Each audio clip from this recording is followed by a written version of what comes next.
Democrats have condemned President Donald Trump's tweet attacking a clothing retailer after it dropped a fashion line owned by his daughter.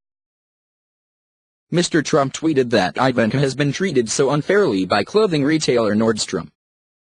A Democratic senator called the post inappropriate and an ex-White House ethics czar dubbed it outrageous.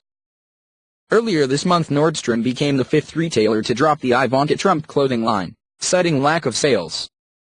The move comes amid a boycott of all Trump products, which activists have dubbed #GrabYourWallet, in reference to a 2005 comment Mr. Trump made about women's bodies.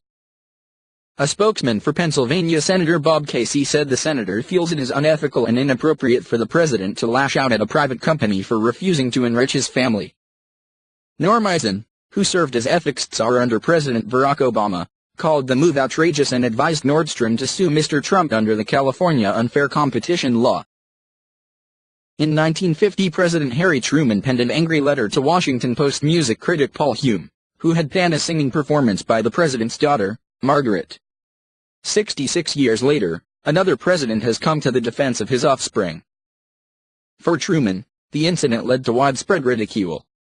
Donald Trump's Twitter attack on Nordstrom may have graver consequences, however, calling into question the appropriateness of a president using his public megaphone not just to protect a daughter's honor, but to advance the family's business interests as well.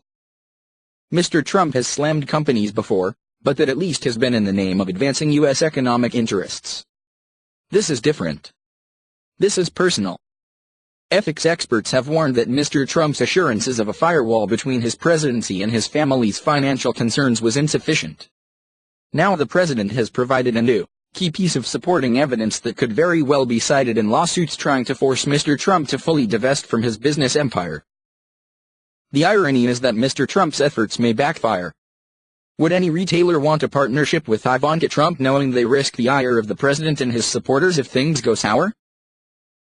The White House has played down the rope.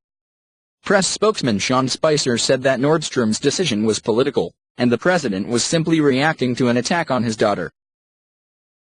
This is a direct attack on his policies in her name, and so there's clearly an attempt for the president to stand up for her being maligned because they have a problem with his policies, Mr. Spicer said during the daily press briefing. In announcing their decision 6 days ago, Nordstrom said the decision was based on the brand's performance, which is what the firm repeated on Wednesday. Sales of the brand have steadily declined to the point where it didn't make good business sense for us to continue with the line for now, the company said in a statement, adding that Ivanka Trump was personally informed of the decision in early January. The tweet, which was sent by Mr. Trump's @RealDonaldTrump account, was then retweeted by the official @POTUS account. Shares in the retailer fell 0.7%, before rallying slightly by midday.